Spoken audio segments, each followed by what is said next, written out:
I'm waiting for the pot roast and stuff to cool off so I can put it in containers and take it to the stove. I had some for dinner. Oh, it's good. I love a good crock pot roast. Yeah, I saw the thing online. Now I got it down the second time, but you take it and you brown all the sides. You put salt, pepper, and garlic salt. I put garlic salt. They don't say to, but I do. And then I use beef broth, and then put in red potatoes, purple onion, and some carrots. I didn't put celery in, but and put them in there for like about almost 9 hours. And yeah, oh god, it falls apart. It's good. Put it on low, and it's so damn good. Oh man, yeah. God, it's good stuff. It's not much as good as a good, soft, just fall apart uh, pot roast. It's like a cup of. Barbara said that too. She said the trick to it, you don't submerge it. You put like a cup of it in just in there so it can soak it up. And yeah, it doesn't. It just falls apart. But you got to cook it on low for like 10 hours. My mind was thought it was best. Usually, if I was gonna go more, but that's like no, that's getting too. I cooked it for about 9 hours. It's really good. And so yeah, and it smells so good. The old Amy used to love that when I'd cook stuff in the crock pot, especially the beans. She'd come in and I'd have the beans with the onion. And it's, oh, it smells so good. It does. You come in and pinto beans with an onion are cooking. It smells good. Yeah. Nothing like slow cooked homemade food. It's good stuff. And going to restaurants are overrated. The food, it's not as good as you think it is. It's like sex with a prostitute. It's not as good as you think it is. It's just business, and it's just business, and business sucks. Love, you don't have to work hard when it comes to love. You just have to take time to make time to be there. You just got to be good. I was having a connection here thing to the stuff with Dorothy Dandridge. That Dorothy Dandridge married Halle Berry and stuff like that. They don't show you the culmination of the events and how things go. She's married to this black guy who's an entertainer, and they constantly have to pay the bills and keep themselves rich. You got to stay on top of the game to be successful at this. They become addicted to the party life of it, and it ruins their lives. And when you try to have pregnancies, like with Smokey Robinson, his wife, they were out on the road and doing the thing, going to a go-go and all that. And she had like 7 miscarriages. Okay. And it just destroys your life, and emotionally it's just obliterating, gut-wrenching. And so superficiality is the only pleasure you find. And you got to understand Dorothy. Okay. Not Halle Berry pretending to be Dorothy and some actor pretending to be Otto Preminger. Otto Preminger has buttloads of money. And the daughter, who's the product of this being exploited and the toxic environment of the exploitation, requires tons of money and constant care from people that's what they have to spend their whole time doing, because she has disabilities from the toxic environment. And Dorothy can feel secure that her daughter's okay and all that because of the money. Because if you screw up your job with that kind of money, you're in trouble, and you're in trouble with very powerful people with money. So you have to do your job right, or you're in big trouble, right? So that's why she, quote, fell in love with Otto Preminger. And then she got upset because she wanted to be known as his wife. And he said, no, we can't do that. And that's what screwed up things. But it was, you see why she, quote, unquote, fell in love with him. But he was like, if we say that we're in love and make it a public thing, the scandal and the beauty and the business partners you lose because I'm doing, quote, the wrong thing. It's okay to have you as a Sally Hemings, but not as a Mrs. Jefferson. The society just won't accept that, and it will destroy us financially. And we need the money to take care of each other. And so it's like when you sit and look at it, you look at Preminger's perception. And given the disgustingness of the group, he was correct.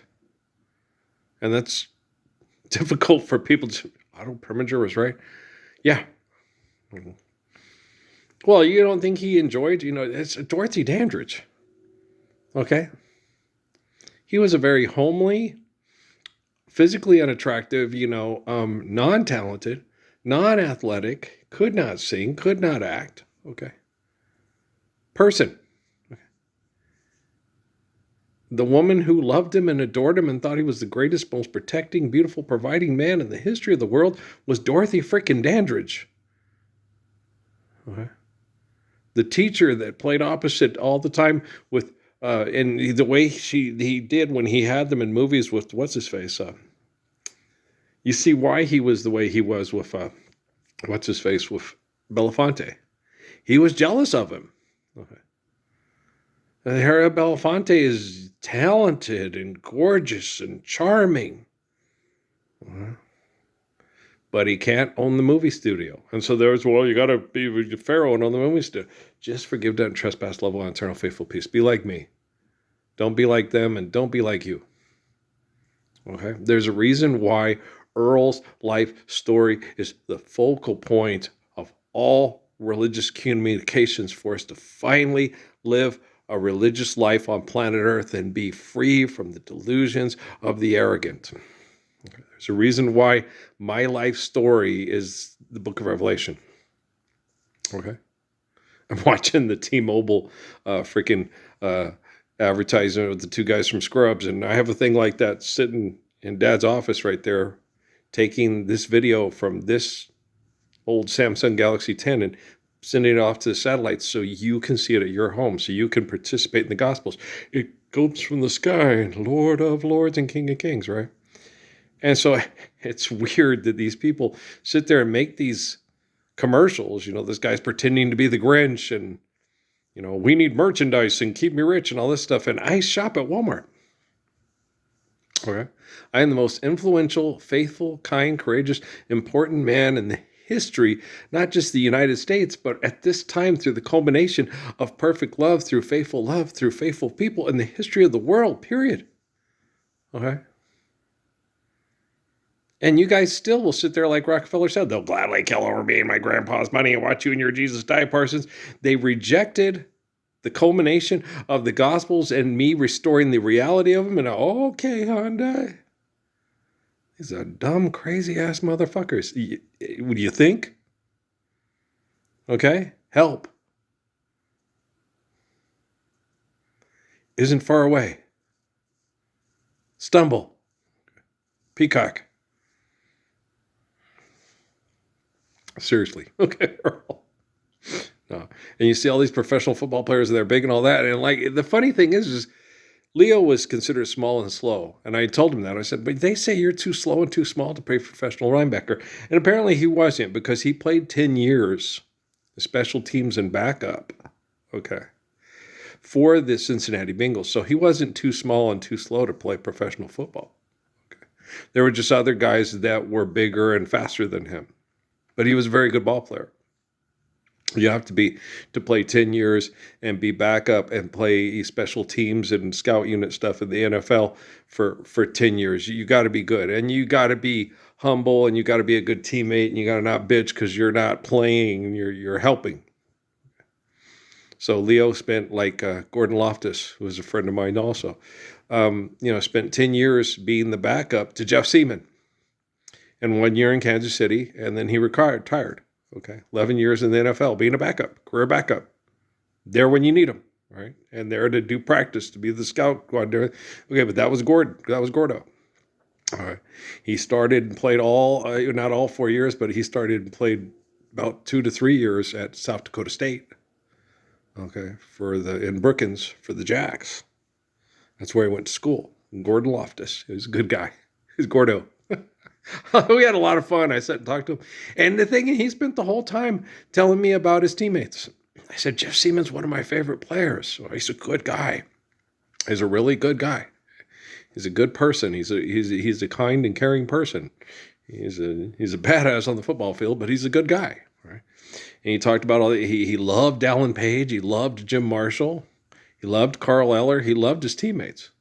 Most of them were really good guys. And I had, Alan Page, he does all those foundations for inner city kids to stay in school and get scholarships. And so, for the stupid shit we were doing, they tried to be good people.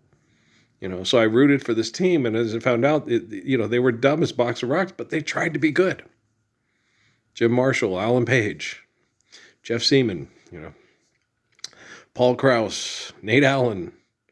I'm trying to think of some of the other guys, and the offensive guys. The only one he did not like, who was my favorite player, was Chuck Foreman. Because he's a crybaby. He hates Minnesota. It's too cold. I go, well, he's from Miami. I understand. I'm from New Mexico. It's too damn cold. He gets mad at us every time we lose the Super Bowl because they win. Bud Grant would not put heaters on the home team sideline unless they won the Super Bowl. And they would lose, and Chuck Foreman would get pissed. Because, God damn, another year without them fucking heaters. I'm like, I don't blame Chuck Foreman. He's a black man that his family migrated to Florida and ended up in Florida. And then he ends up getting professional to pay extortionate live here. And he does it in Minneapolis, fucking Minnesota. You can't get much colder than that. And black folks ain't supposed to be up there. Now, and I was like sitting there looking at it going, oh, Chuck Foreman, because then they moved out of Memorial Stadium and they got the Hubert Humphrey Metrodome, and now they play in an indoor stadium. So it's cold as hell, but you can be warm, go into your car, turn on the heater, have it in your garage, whether you're a multimillionaire and stuff, So Chuck Foreman would have been, a lot less grumpy and pissed off about playing in Minnesota if he played there now. Because he wouldn't be freezing his assets off all the time to pay his bills to justify his existence to assholes to live here. So we got to correct this kind of auto-primager sin that's jealous of Harry Belafonte. And we got to correct this comparing yourself to Harry Belafonte because you're not as attractive and as good of a singer, okay? I got a girl named Sonora. I tell you, I adore her. Okay. Yeah. Shake, shake, shake, Sonora. Shake your body line. Right? I like Tennessee Ernie Ford's Shenandoah better. And Malika. I like the one with him and her, but I like her by her solo singing it the most. Yeah. Malika, no compenda, Malika. She has such a good voice. Oh, gosh. Anybody else really like Mary McKeeba? She's a good singer. Yeah, she's right up there with Ella Fitzgerald and Nancy Wilson. What's it? It's hard to say. Lion Sleeps Tonight. It's the actual South African pronunciation, and it's hard to say. It's and it's It's not a Wimaway. It's Yeah, it's hard to say. It's a different language, And she says, a lot of white people can't do the clicks. I've done I can do some of the kind of the clicks. It's just hard for me to say. I have to listen to and hear the words and then say them over and over again. I go, okay. So you get used to it. Like, and quilika. And, you have to get used to it and say it over and over again and get your body to do it. And some of us are just not genetically predisposed to do it because it's not how we communicate over tens of thousands of years. Like Patrice saying, oh, fuck you, Earl. You say dog in Spanish at a barbecue. Oh, fuck you, Earl. Oh, fuck you, Earl. Right. Patrice, say it. Perro. Come on. Roll those R's. She just didn't get a lot of the Granny Kramer Iberian Peninsula stuff. Me? Oh, yeah, I had a lot of it.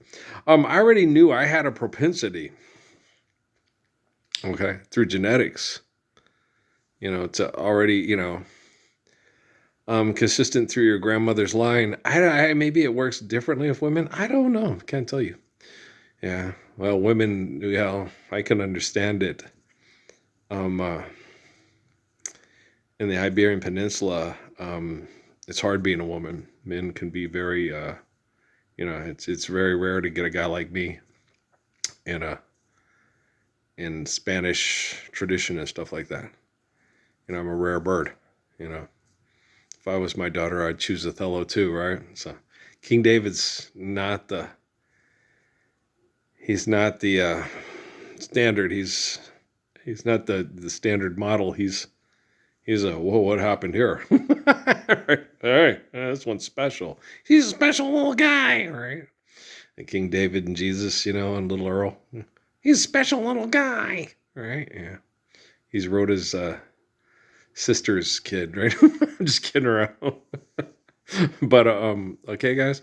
So let's load this one up. Let's just keep focusing. My thing. I don't have to. All I have to be concerned about is correcting the technology, which has bad a reflection and interaction of bad brain activity.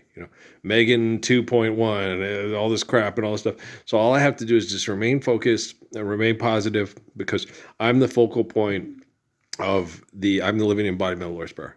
I'm the focal point of deliverance from evil, and so forgive them, Father, for to deliver us from evil. For faith in the power and the glory is the establishment and the living of the kingdom of heaven. They wrote it down. They're wrong. The Vatican's wrong. Pope Leo's wrong. Zakir Noak's wrong. Okay, Benjamin Netanyahu's wrong. Who's wrong? They're all wrong. They're right. I'm right. They're wrong. I'm good and they're bad. I'm doing what's necessary because they're a murderer with their money. Okay, guys? I love you, man. All right. Peace out. We'll talk later. We'll talk tomorrow. Peace.